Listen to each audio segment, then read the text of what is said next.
He is the man that is often described as Mr. Norwich City. Duncan Forbes spent 13 years with the Canaries, captaining the side and making 357 appearances for the club. It's a good one from Forbes. Duncan Forbes, his first goal of the season and the big breakthrough.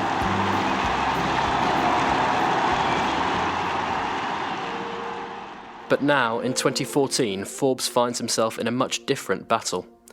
Several years ago, he was diagnosed with Alzheimer's, a disease that has completely changed the lives of both him and his wife Janette. On Saturday, the club will come together to show its support for its former captain, and ahead of the game, we sat Janette down to learn more about the life of one of the biggest legends in Norwich City history. Talk us through when you first met Duncan.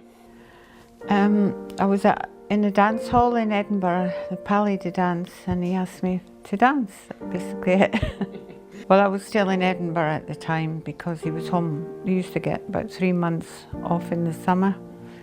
So he went back to Colchester and then kept corresponding. He came back at New Year. I got a transfer down to Colchester and I stayed in digs down there.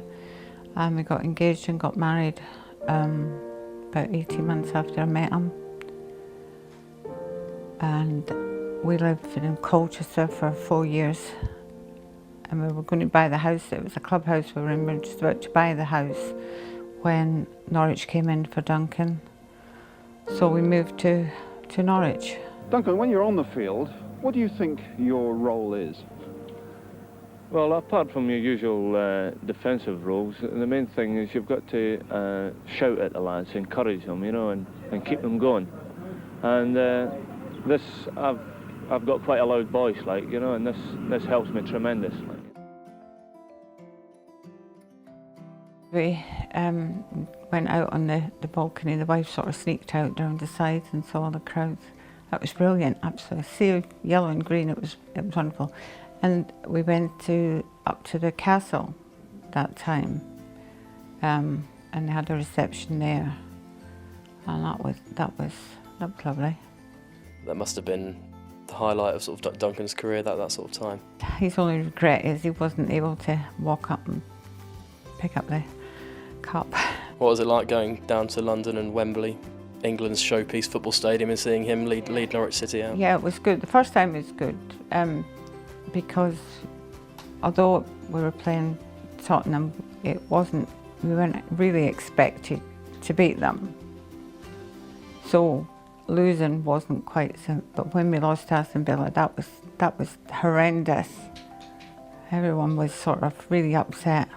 Do you think he had a special connection with the supporters which sort of inspired him to create Club Canary and play such a big role in that? Yeah, I mean, we used to go into the city and everybody was, oh, Duncan, yeah, come up and talk to him about football. After the end of his playing career, Forbes went on to work for the club in a number of different capacities, continuing to foster the support of the Canaries faithful. But in his later years, Janette was devastated to uncover the beginnings of a serious mental illness for her husband. Janette, how difficult was it when Duncan first started showing the symptoms of what you knew would then become Alzheimer's? It was quite different. I started noticing saying funny things that were completely irrational. They didn't make sense. He would come out with things. It wasn't so much he would forget things, it was things that he said. And then we wanted, we went to the doctors and the doctor said, oh, everybody loses their memory when they get older.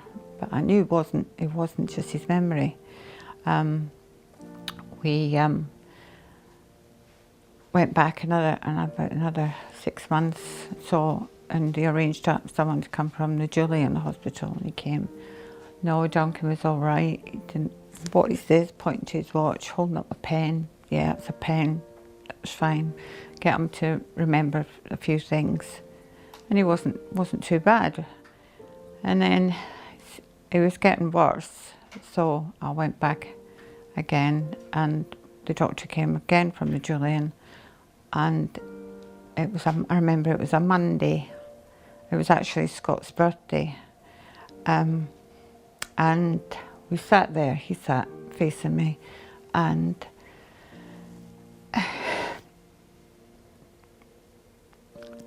Duncan couldn't remember that Norwich had played on the Saturday at home. He didn't know they'd played. So that was when the doctor said yes, I got Alzheimer's. Duncan didn't realise that it was what it was. I started to cry and he said, why are you crying? And if you saw anything on the television that was ever someone had Alzheimer's, and he didn't relate that that was what he'd got. Unable to manage the growing challenge of Duncan's illness, Janette was faced with no other option but to move him into a safer environment. He was getting aggressive at home, and my boys were worried that he would hurt me, and it was the biggest, the worst thing I had to do. But he's very settled where he is. He settled down right away. And I'll say to him, are you happy? And he goes, yes.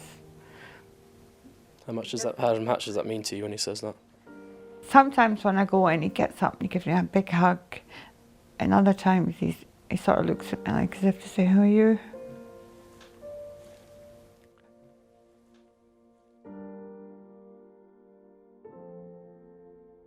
Janette told us that her decision to go public with Duncan's illness was made in the hope of raising awareness about the disease.